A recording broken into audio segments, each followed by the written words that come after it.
بسم اللہ الرحمن الرحیم۔ السلام علیکم ورحمۃ اللہ وبرکاتہ۔ عزیز طلباء طالبات، بسم اللہ الرحمن الرحیم۔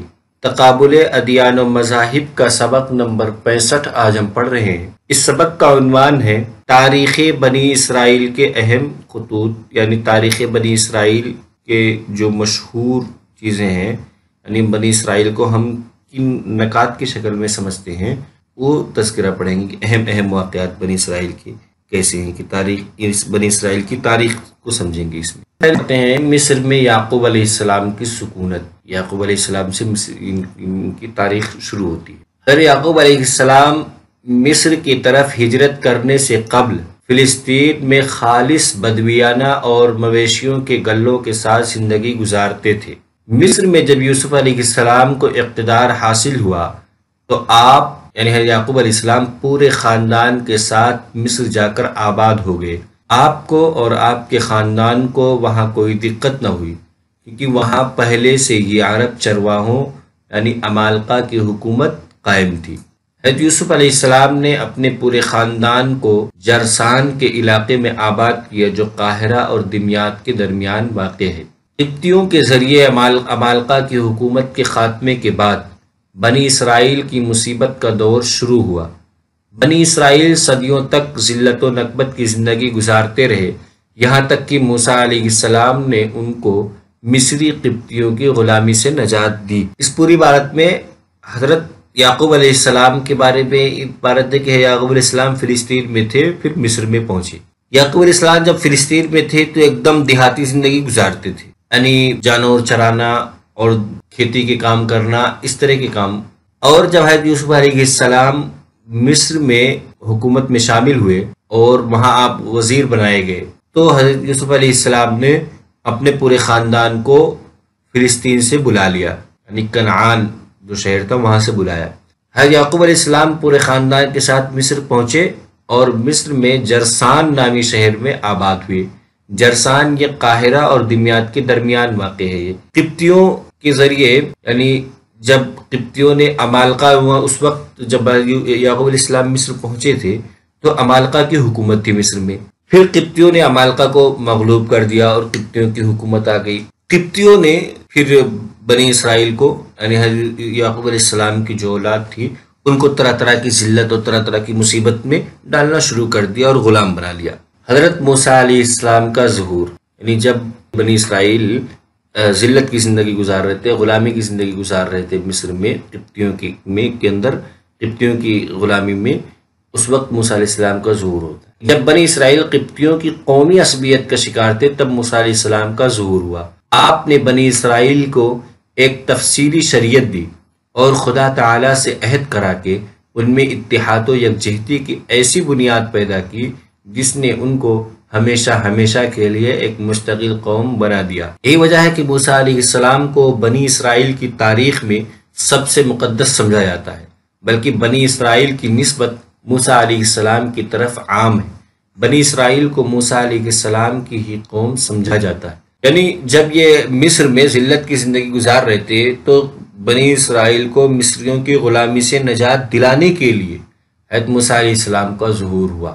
حضرت موسیٰ علیہ السلام نے بنی اسرائیل کو مکمل ایک تفصیلی شریعت دی اور بنی اسرائیل میں اتحاد و یکجہتی کو پیدا کیا۔ ایک مستقل قوم کے طور پہ اگر بنی اسرائیل کا وجود ہے تو وہ حضرت موسیٰ علیہ السلام کی وجہ سے۔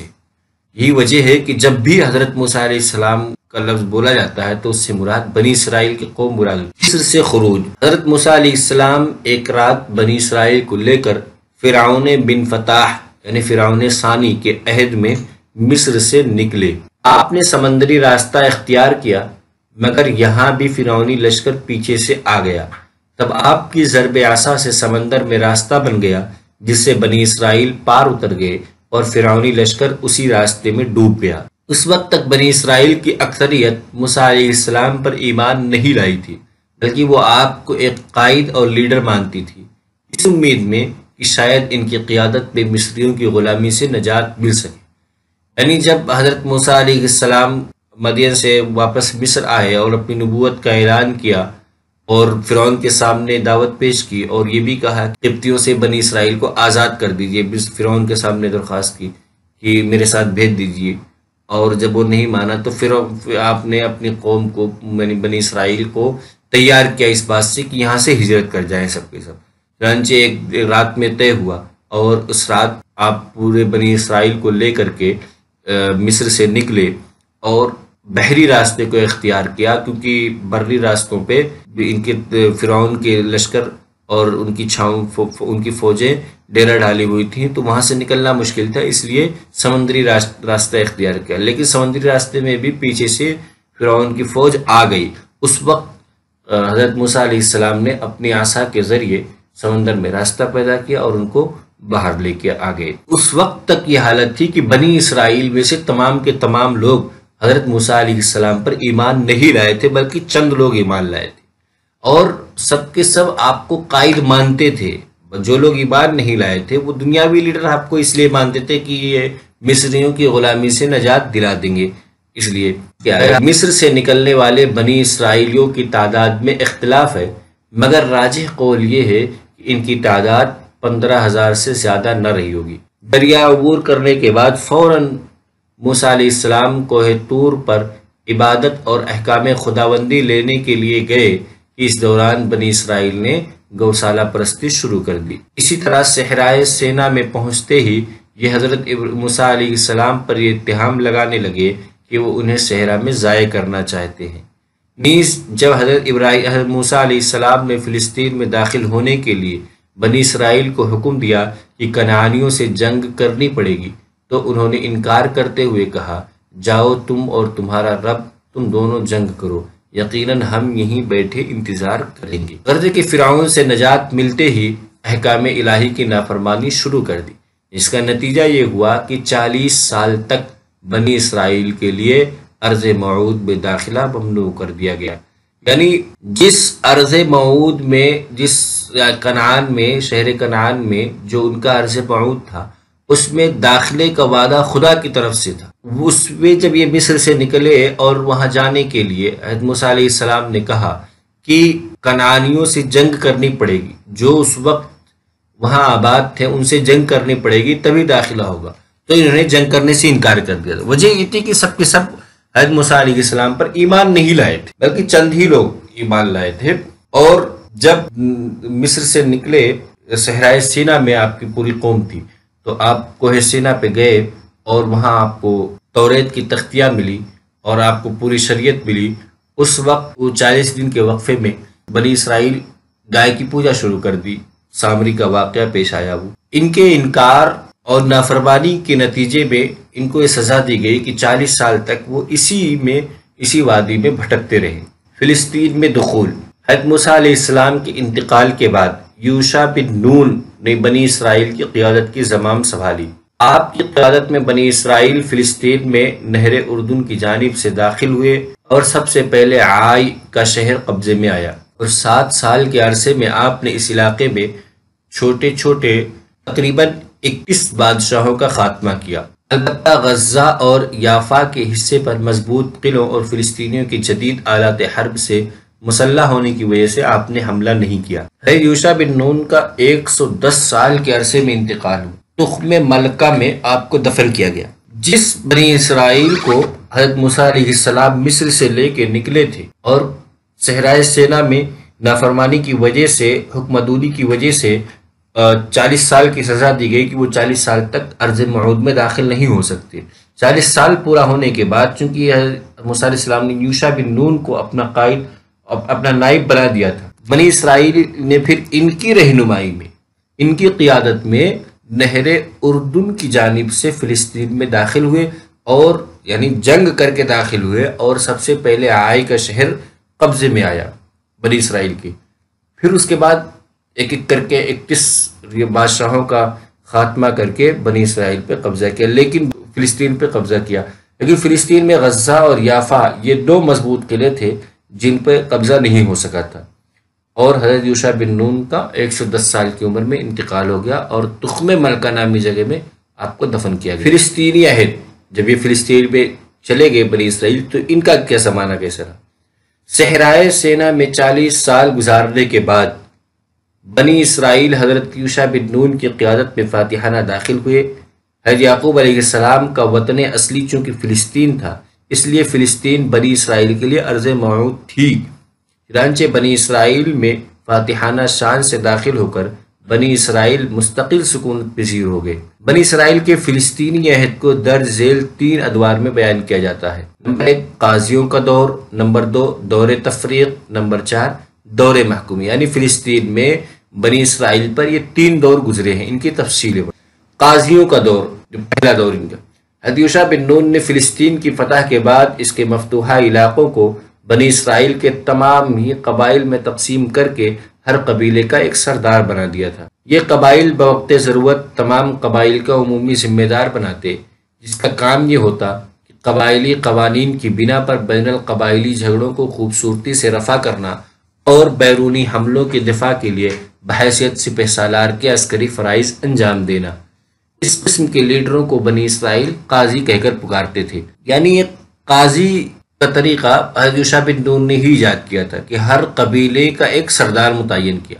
اس کا کام یہ ہوتا تھا کہ جو قبائلی قوانین کے مطابق جھگڑوں کو نپٹانا، اور اگر بیرونی حملے ہوں تو تمام قبائل کے سردار بحیثیت سپہ سالار جنگ میں شریک ہوں، اور ان سرداروں کو قاضی کہا جاتا تھا۔ اس لیے اس پورے دور کا نام بھی قاضیوں کا دور ہوتا ہے۔ قدیم کی کتاب قضات انہی رہنماؤں کے کارناموں کی داستان ہے۔ اس زمانے کو اسی مناسبت سے قاضیوں کا زمانہ کہا جاتا ہے۔ یہ عہد حضرت یوشع علیہ السلام کے بعد سے شروع ہو کر سموئیل نبی کے عہد پر ختم ہوتا ہے۔ اس دور میں درج ذیل قضات ہوئے ہیں: اسماعیل، احود، دبورہ، باراق، جدعون، ابی مالک، طولع بائیر، مفتاح، ایسان، ایلون، عبدون، شمشون، علی الکاہن اور سموئیل نبی۔ یہ ان قاضیوں کے نام ہیں جو دور قضات میں ہوئے ہیں، یعنی جو اپنے قبیلے کے سردار تھے۔ دور تفریق، فلسطینی عہد کا دوسرا دور۔ 903 قبل مسیح میں حضرت سلیمان علیہ السلام کے انتقال کے بعد آپ کے فرزند رجعام حکمراں ہوئے، لیکن ان کی نااہلیت سے نہ صرف دینی فضا کو نقصان پہنچا بلکہ سیاسی استحکام کو بھی تزلزل لاحق ہوا۔ چنانچہ 922 قبل مسیح میں حضرت سلیمان علیہ السلام کے ایک خادم یربعام نے بغاوت کر کے اسرائیل کے نام سے ایک سلطنت قائم کر لی۔ جنوب میں یہودیہ جوڈیا کی سلطنت تھی جس کا مرکز یروشلم تھا، اور شمال میں اسرائیلی سلطنت تھی جس کا پایہ تخت نابلس تھا۔ یربعام کی بغاوت میں بنی اسرائیل کے 10 قبائل نے بھی ساتھ دیا تھا، اس کی وجہ سے اس کی سلطنت کا نام اسرائیلی پڑا تھا۔